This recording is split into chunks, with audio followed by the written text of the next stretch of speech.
Very difficult to put away. Oh! Yeah, Dakota Ditcheva steps into the arena with complete calm, almost like she's walking into a photo shoot instead of a fight night. The crowd watches quietly, not fully knowing what they're about to witness. Come on in. Down the fence. Oh. We're ready. So long and rangy. Put away. Across from her stands Taila Santos, a dangerous and highly experienced Brazilian contender known for her elite grappling, physical strength, and ability to drag elite fighters into deep, exhausting rounds.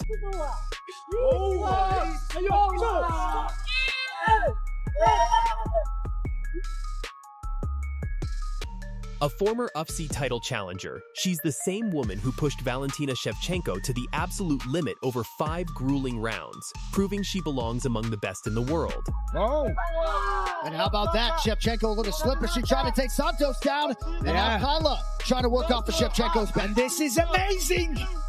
Got the back, got the neck crank so far. Can she get it under the chin?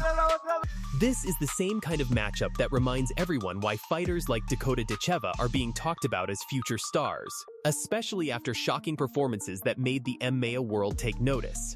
On the other side, Taila Santos brings the kind of pressure and experience that can break rhythm and test even the most composed strikers. He's in Dakota Ditcheva, still undefeated in the blue. Taila Santos, the one-time UFC title challenger in the black. Plus moves forward.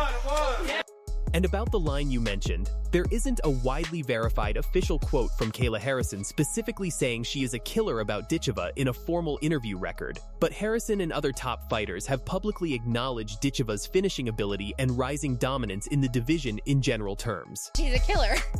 She's a killer. She's the future of MMA, and I think that she's only getting better. She's young, she's hungry, she's disciplined, she's motivated. She's got a good head on her shoulder. She's got a great team around her. I think that the sky's the limit. The bell rings, and there's no feeling out, just instant pressure. In the opening exchanges of round 2, everything shifts in a split second as a clean, sharp body shot lands perfectly to the midsection. The impact is immediate, forcing her opponent to fold under the pressure, dropping to a knee as the crowd erupts in disbelief. The referee quickly steps in, and just like that, it's over. No one expected it, but a statement has been made in the most brutal way possible. Sure. Santos is in trouble. She's in big trouble. Dakota Ditcheva to the body again! Let's start with the numbers, because Dakota Ditcheva's numbers shouldn't exist in women's MMA. 15 wins, 0 losses, 12 knockouts, an 80% finish rate. At flyweight, a weight class where decisions are normal and finishes are rare, Dakota is erasing opponents at a pace nobody has ever seen. She turned pro in April 2021, and in 5 years, she has never been taken to a decision loss, never been stopped, and never been seriously hurt. Very comfortable. Switches back. Jab. Oh, lovely combo. That sounded sweet from here. Born on July 25, 1998, in Sale, Greater Manchester, she grew up inside martial arts. Her mother, Lisa Howarth, is a multiple-time world kickboxing champion. Her father brought Muay Thai into the household. Dakota didn't just inherit combat sports, she was built for it. Before crossing over to MMA, she was already a 3-time Junior World Muay Thai champion and a gold medalist at the 2016 IFMA World Championships representing Great Britain. Plum and a right hand. Another one! Big one! Dakota Ditcheva, right hand and a hand fake! Another knockout for Dakota Ditcheva! What makes Dakota Ditcheva so terrifying isn't just power, it's precision. Her Muay Thai background gives her tools that most Ma fighters simply don't have. She works at range with sharp teep kicks and diagonal body kicks that cut opponents up before they even realize the damage is accumulating. In the clinch, she's suffocating, knees to the body, elbows across the brow, and constant forward pressure that eats the cage.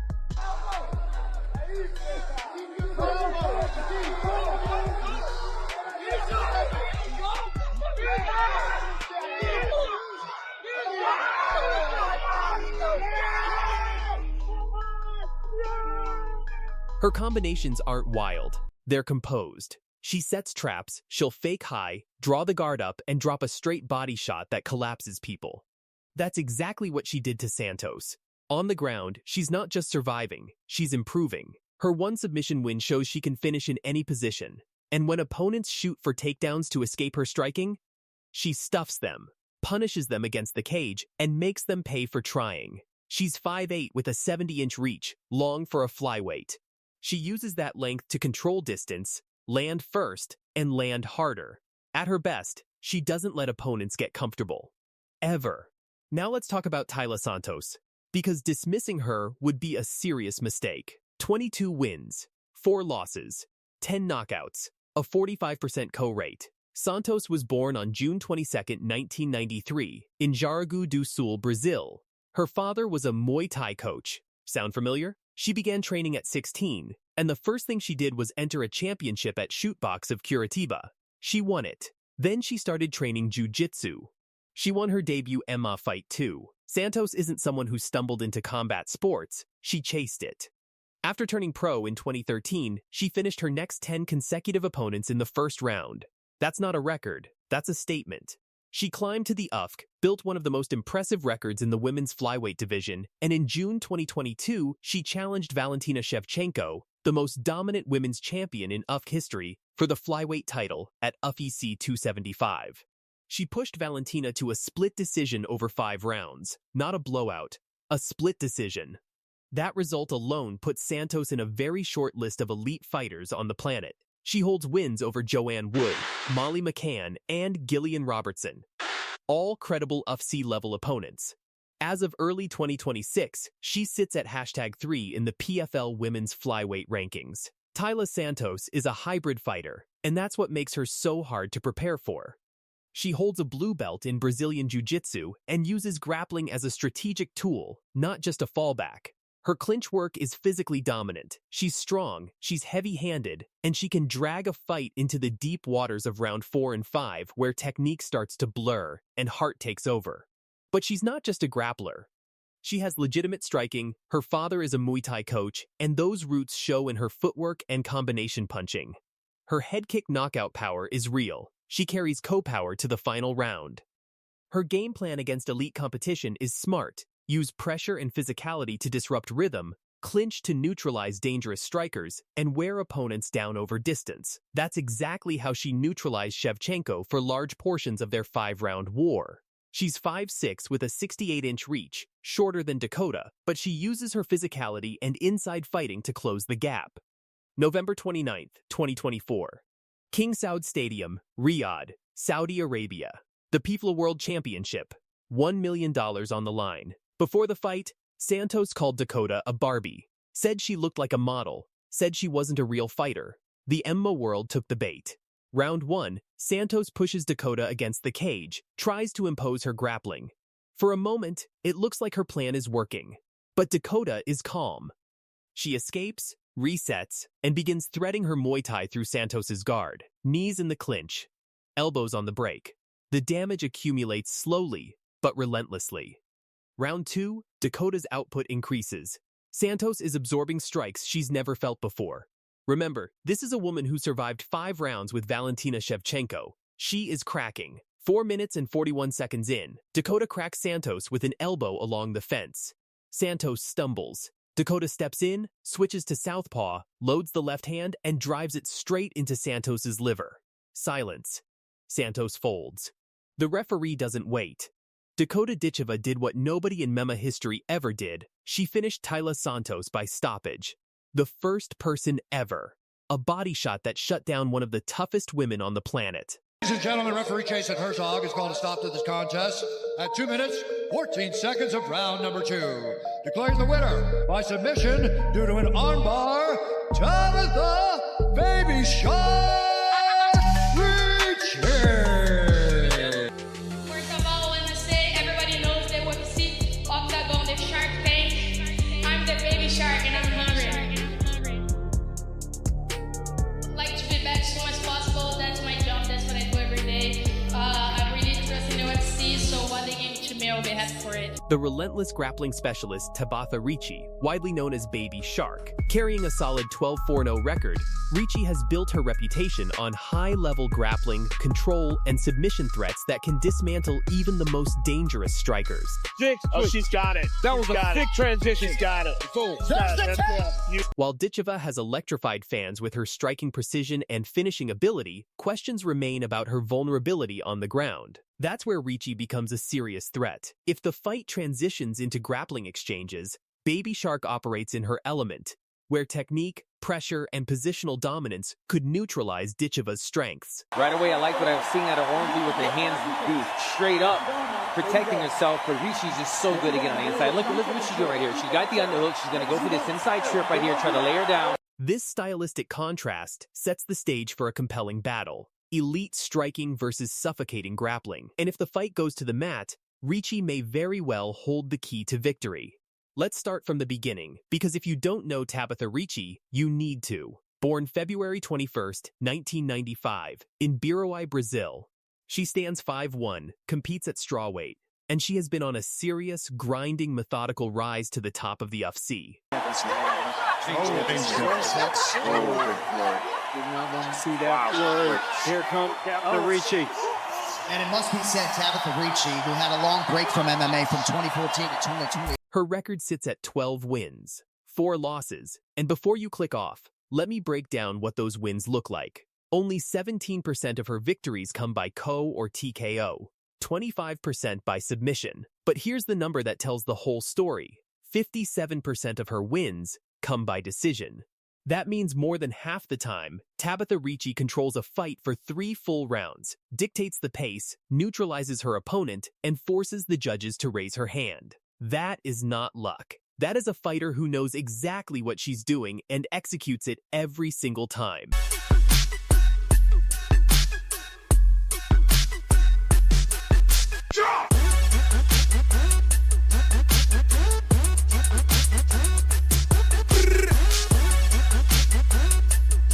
Now here's where it gets really interesting. Tabatha didn't just walk into an MMA gym one day.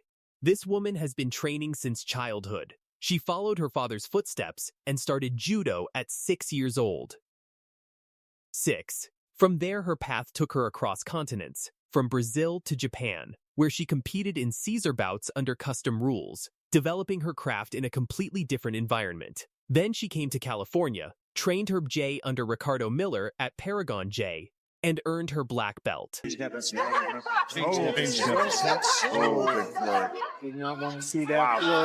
Here comes Tabatha Ricci.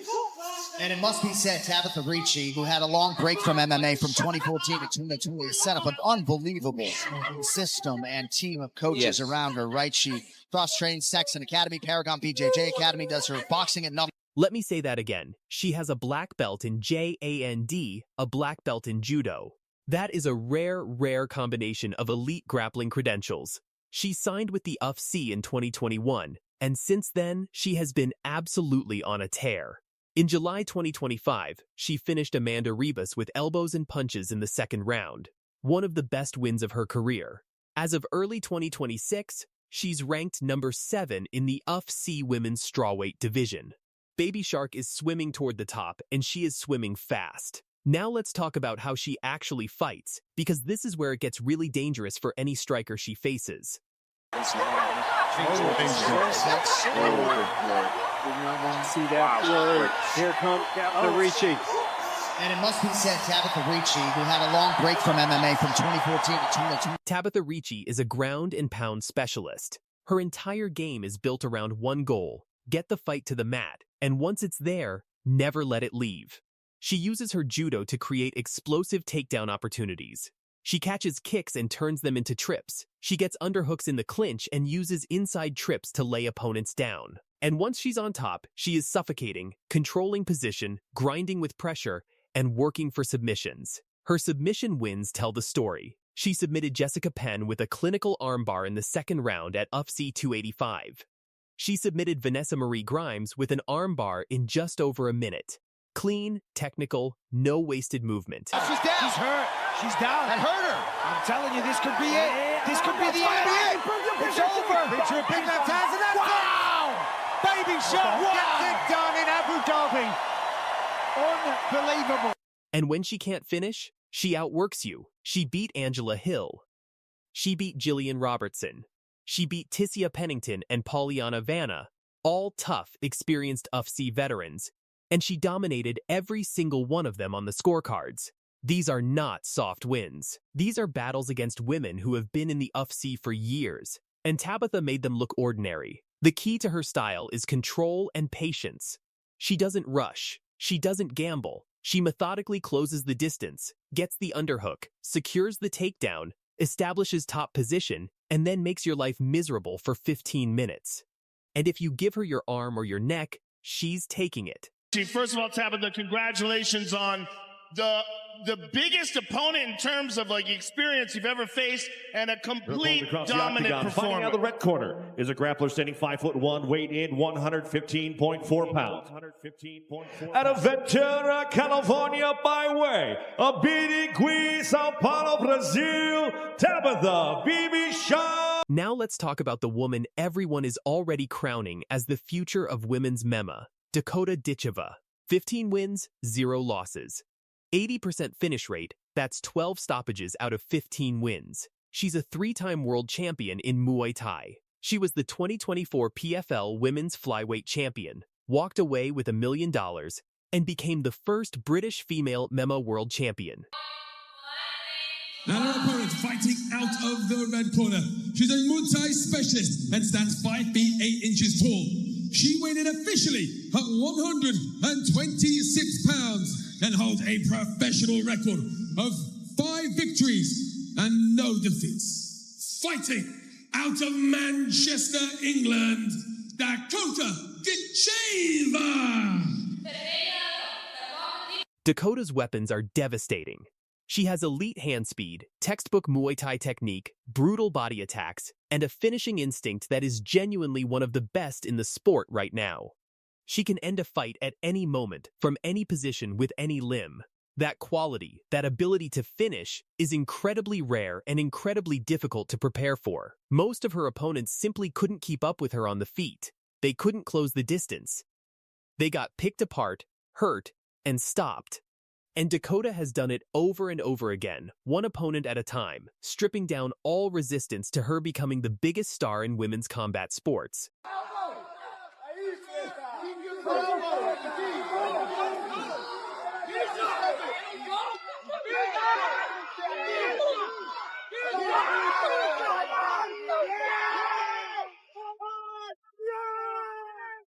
But here's the thing. And this is exactly what every Dakota fan needs to hear.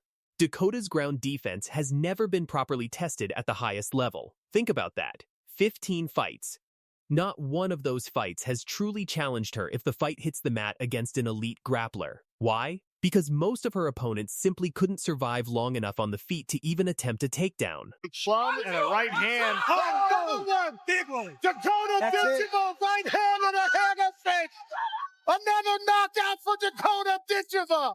Tabatha Ricci is different. She doesn't need to outstrike Dakota. She doesn't need to match her speed or her power. She just needs to close the distance once, get into the clinch, get an underhook, and use her judo to take Dakota down. And that's not a wishful scenario. That is literally what Tabatha has done to professional fighters her entire career. Once the fight hits the mat, we are in Tabatha's world. Dual black belts, years of experience in judo and BJJ. A record that proves she can control and submit elite-level competition. Dakota, for all her brilliance on the feet, has not been tested in this environment. And if she's ever taken down by someone with Tabatha's credentials, the fight changes completely. The blueprint to beating Dakota exists. It's been shown against other elite strikers before. Control the pace. Don't let her set her feet. Take her down early. Take the sting out of those hands and grind it out. If Tabatha Ricci can execute that game plan, she doesn't just win, she wins decisively. So here's the real question. Is Tabatha Ricci the next Dakota Ditcheva? Is she on the same trajectory? Probably not a carbon copy. Dakota is a different kind of athlete. She has freakish power, elite Muay Thai credentials from a very young age, and a finishing instinct that is arguably more explosive than anything Tabatha brings. Dakota, if we're being honest, is a once-in-a-generation type of striker. Introducing her opponent, fighting out of the red corner, a mixed martial artist holding professional record, 22 wins, 3 losses. She stands 5 feet 3 inches tall, weighing in at 115 pounds. Fighting out of Rio de Santana, Bahia, Brazil, presenting